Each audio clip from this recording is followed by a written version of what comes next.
Idag så kommer vi att göra ett hembesök och det är faktiskt den första gången någonsin som jag har gjort det, och självklart så ska ni få följa med och se vad som händer och hur den gräsmattan och trädgården ser ut. Det ska bli riktigt spännande och jag hoppas även att du tycker likadant.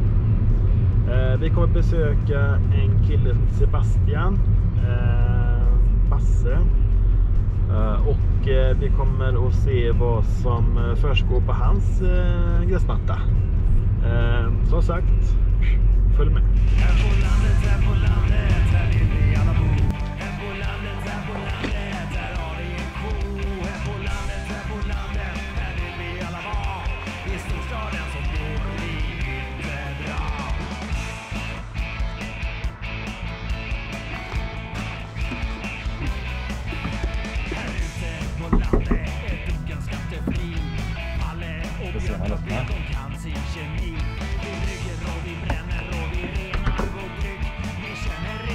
Nämen! Tjena! Jaså? Är det Sebastian, en hög person? Jajamän! Ja. Stämmer bra. Trevligt. Som jag sa, Basse, han har blivit en ny vän med gräsmattan. Det kan man lugnt säga. Ja, du ser ju själv katastrofgräsmatta nummer 1. Och sen katastrofgräsmatta nummer 2 på baksidan. Men, Katastrof? ja. Alltså nu ska jag vara helt ärlig mot dig. Nu har jag inte klippt innan du kommer. Det kan gå. Jaha, så tycker det. Men det är ju grönt i alla fall, Basse. Ja, grönt är det ju. Grönt är skönt, säger de ju. Så att, Ja. Vi pratar lite om här om att vilken sorts gräsmatta du vill ha. Jag menar, vill du ha en green? Vill du ha en paradmatta? Eller tänker du att jag vill ha en jämn och fin gräsmatta som jag kan klippa en gång i veckan, 2 gånger i veckan? Ja, okej. Ja, men det är bra. Det är ett bra sätt att börja på i alla fall. Ja. Men jag vill ha en schysst gräsmatta. Paradmatta kanske, jag vet inte. Den ska vara plan i alla fall. Ja, precis. Det är ju det. Den är väldigt gropig. Just nu för att det har stått massa bärbuskar här. Ja, precis. Jajamän. Så det är det jag vill ha liksom. Ja. Jag tycker ändå att vi har kommit fram till en lösning på den här gräsmatta-situationen. Jag tycker faktiskt inte den är så dålig. Jag tycker inte det. Det finns såklart förbättringar och alla kan göra förbättringar. Jag lever ju också med en förbättringsplan hela tiden. Att vad kan jag göra nästa år för att kunna få den ännu finare? Och, man börjar här nere som jag börjar och sen så stiger man här och sen så vet man inte riktigt vart taket tar vägen. Tyvärr så är det så, men det är jävligt roligt under tiden. I alla fall, gräset som så här borde göras en kortare klippning. Just nu så har Basse då en liten hög profil på gräset och då bildas det mycket dött gräs. Så steg 1 är att ta bort alla tråkiga grästuver som vi har, som du bara känner att fy fan, bara försvinn. Så att man börjar med det. Steg nummer 2, det är att klippa lågt, alltså så lågt man vågar. Det är det här vi snackar om hela tiden också, att hur lågt kan man gå? Ja, man kan gå till botten också. Men chansen att gräs kommer upp igen kanske lite minimal. Men man kan ju börja med att ta 1/3, exempelvis nu, och sen då ytterligare 1/3 om en vecka. Då har du ändå fått chansen att återbilda sig eller få tillbaka lite grann. Beroende på hur fort gräsmattan växer. Det kan ju hända nu att en vecka, det är alldeles för lång tid emellan. Om man kör 3 dagar då. Ja, man får kolla lite grann. Ja, man får ju klämma och känna lite på gräset att hur mår du liksom. Och när du kommit ner på ungefär 4 cm höjd, 3-4, så är det bra att göra vertikalskärning på gräsmattan. Då får du bort dels mycket dött gräs och så har du även chans att kunna lägga in nytt gräs eller nya frön i gräsmattan. Alltså vill du kanske ha en annan slags fröblandning, ja men då är det chans att lägga i det. För då myllas det ju ner i skårorna. Sen med hålor. Alltså det finns 2 alternativ. Ett är att du gör det successivt, alltså 2 centimeter ungefär, så man inte täcker gräset för då dör det. Alternativ 2 är att man slätar av alltihop och fyller upp de här 5, 10, 20 centimeter eller vad nu håller man har. Ja, ja. Men då måste man stödså. Ja. Så att det är det här som är med gräsmatta. Man har olika alternativ. Man får liksom klämma och känna. Man får känna att men det där tror jag faktiskt passar mig. Ja, men köp det. Det där passar inte mig. Nej, men skit i det då. Okej. Det är hela tiden lite ge och ta. Men jag tänker så här när du säger stödså, för att nu är det ju en om man säger, mestadels är det ju en grästyp om man säger, sen är det ju massa andra saker. Ja, precis. Men om jag stödsår med ett annat märke nu, då kommer det ju kanske synas. Ja, precis. Och det är ju Successivt byta gräs, hur... Ja, alltså det är ju det här då, att om du nu kör med vertikalskärning över hela gräsmattan, den här delen i alla fall, Ja. och så känner du att jag vill ha en annan slags grästyp här, då är det ju superbra att göra det i samband med det. Okej. För då kommer ju, du slänger ut fröna och sen kommer du ner i skårorna, och det är det som är då, att det måste ner till jorden, du måste ju få jordkontakt för att det ska gro. Ja. Hänger upp i luften på själva grästopparna så kommer det att torka, och sen så kommer det att du förmodligen klippa bort det också sen. Ja, okej. Mm. Så att det är en bra grej att göra det i samband med vertikalskärning. Ja.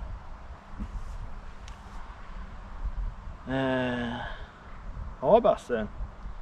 Ja, men jag tycker som sagt att du har stor potential till att få det riktigt bra. Mm. Men det är det här som vi pratar om. Mycket tid. Ja. Hur mycket tid? Ja. Jo, men det är det, och jag lägger mycket tid, även om det syns. Jo, men självklart. Alltså, alltså, jag vet inte hur det såg ut när du flyttade in här. För det, förmodligen så har du gjort ganska mycket jobb sedan dess. Denna plätten som vi står på nu, Ja. här var det vinbärsbuskar. Jaha. Därav är det kanske lite ojämnt, eller? Ja, precis. Och jag ville ju ha gräsmatta, så att jag tog helt enkelt bort, jajamän, och fyllde i hjälpligt där buskarna hade stått. Sen sätter ju sig där naturligtvis. Ja, absolut. Alltså, Så funkar det. fyller du på så här med 50 meter jord och tänker, fan, det här ser bra ut. Ja. Nästa år så komprimering. Jajamän. Så därav att det är det här kuperade Ja. landskapet. Men det är ju där också det som är nöjet som jag tycker med gräsmatta, är det att det tar aldrig slut. Nej, Min fru säger däremot så här: jävla gräsmatta. Din Hon också. tycker inte om det. Va? Vad är det med de där tydligen fruarna? någonting som går över. Men alltså, jag tycker det är jätteroligt, för det finns ju alltid någonting att pilla med. Man är ute och grejer och så här, och men där kan jag lite fokus och det där. Och det är ju det som är, och sen är man ute. Det är ju det här som är riktigt bra. Eller hur? Alla ni som Fantastiskt. sitter inne och tänker, fan alltså, jag skulle väl gått ut kanske. Ja, gå ut för fan. Greja med gräsmattan. Det är ju där saker händer. Jaha. Men akta så ni inte blir fast i det. Det är skitbra. Ja, det är det. Nej, jag tror Basse lurar oss lite grann med att säga att vi bara har en gräsmatta, eller ja, men bara visa oss det. Visa oss den värsta först ju, såklart. Lurendrejeri. Och här har du en till. Ja. Jätteplätt. Här har vi en lite... Den här är nyanlagd. Det är jag som har gjort den här gräsmattan. Ja. Dock så slarvade jag med underarbetet, kan jag säga. Ja, jag vet. Aj. Det Jag här vet. vi pratar om också, alltså jord är viktigt. Jord är viktigt. Och helst lite mer jord. Ja, och det vart inte så mycket på sina ställen.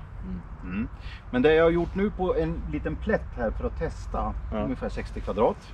Det körde jag med klippte kort som vi pratade om. Så körde jag med vertikalskäraren.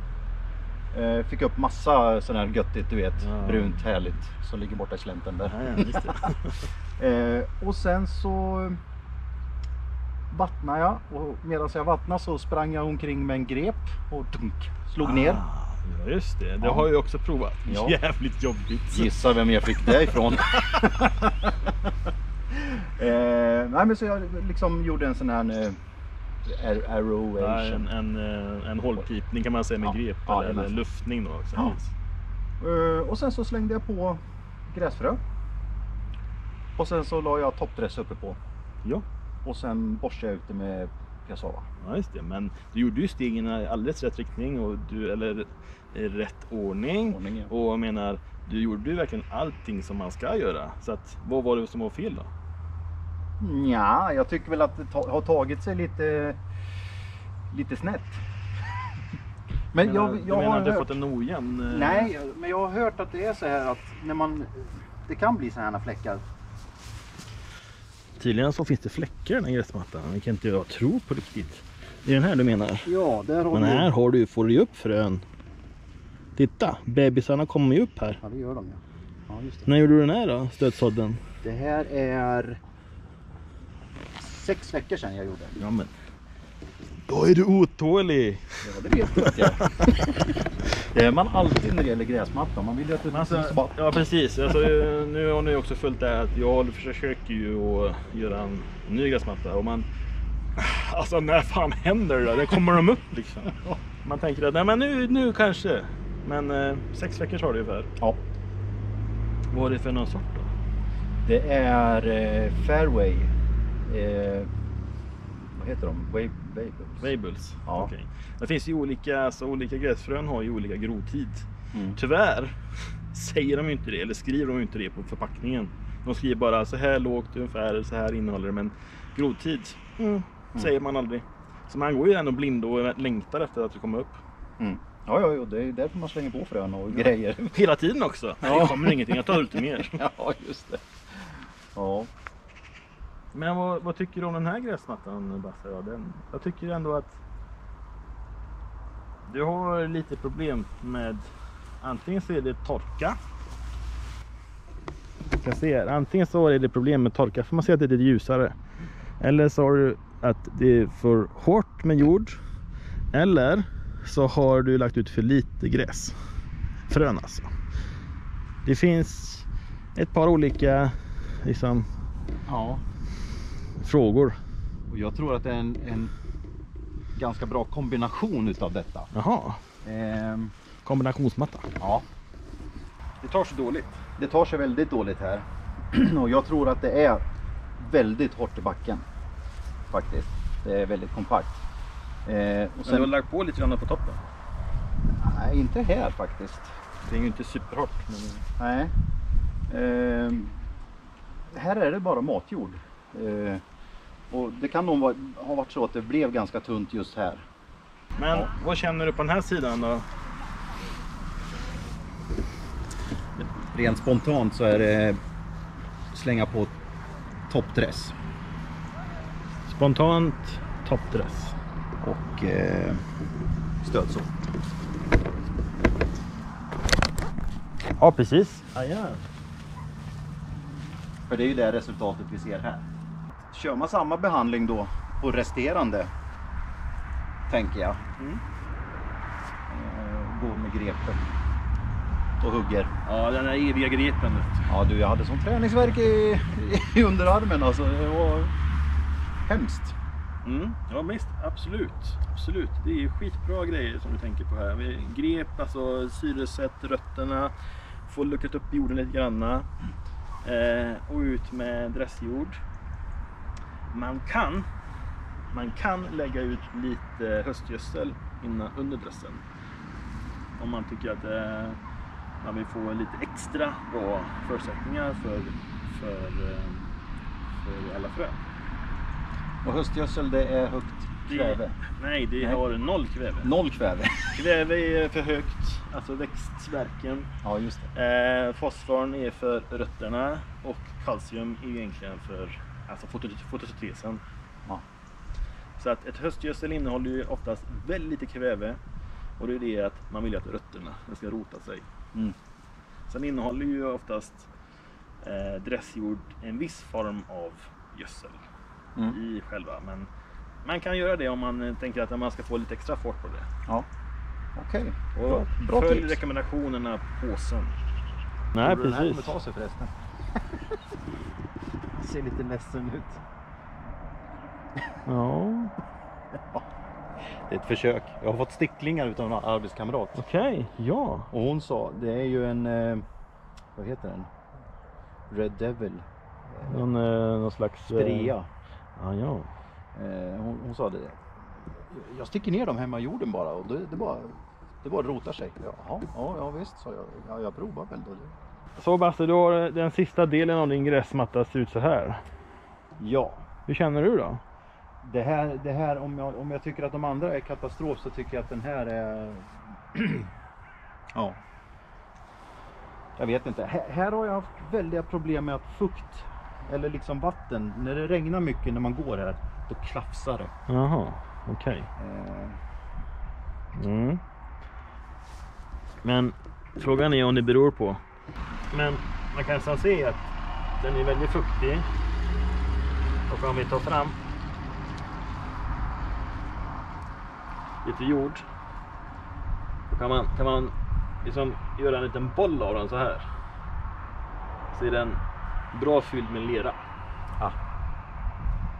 Så att om man har en väldigt svampig gräsmatta och känner att den är väldigt blöt, så dressjord. Men dressjord innehåller ju också torv, och torv gör ju så att det blir lite torrare, eller ja, det blir leran och torv blandas. Ja. Man kan även göra med sand. Ja, det var det jag tänkte fråga precis. Man kan göra med sand med tunt lager, och med tiden så kommer sanden att luckras upp eller blandas med leran. Och därav så får du en mer torrare profil. Ja. Men som sagt, kan man göra en boll av gräset eller av jorden, så innehåller det mycket lera. Slår man nästan ihjäl sig när man klipper, för här är det såna här liksom, du vet, man går där och så rätt för så bara Helvete. ja visst. Ja, alltså det här med klipp, alltså många tycker att det är fan jobbigt att klippa. Jag köper med en gräsklipparrobot. Alltså jag förstår inte dem. Gräsklippning, det är ju det man gör. Det handlar om att man sköter om gräset och att man klipper gräset och tycker det är roligt. Och sen är det bästa att när du går ut och går på gräsmattan med din gräsklippare, så ser du också att fan, här var en håla och här var det lite blött och här var det lite tjockt med gräs. Så på det sättet så hela tiden så ser man ju vad som behöver göras. Ja, sant. Men sen en automover, en robotklippare, den åker ju bara och gör sitt, och så tycker jag fan vad fint det ser ut. Tills du går ut på gräsmattan och känner att fan, vad hände? Ja, visst. Nu vet jag att många av er tycker om alltså robotklippare och ha kvar den då. Absolut. Alltså tycker du att det funkar för dig, använd det. Jag tycker om att klippa för hand. Alltså köra själv. Så när du klipper gräsmatta, så det är lite tuvigt och lite håligt sådär. Men nu, liksom, hur känns det när du klipper? Ja, så om man nu ställer in lite lägre de gånger jag törs göra det. Ja.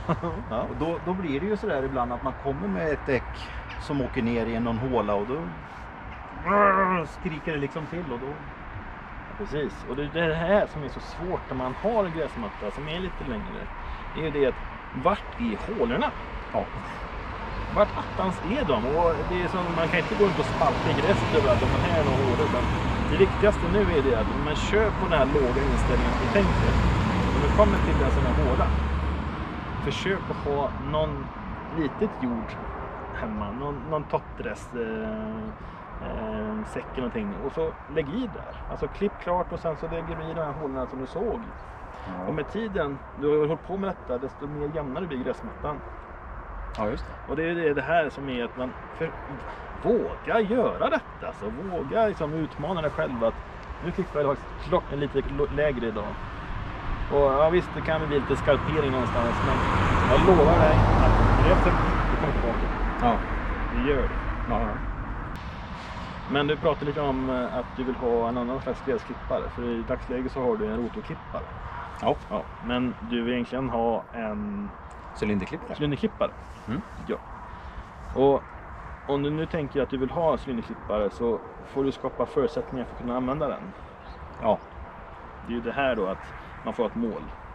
Vad är målet? Jag ska klippa med cylinderklippare. Alltså, sen fungerar alltså Gardenas handdrivna. Den går på lite högre.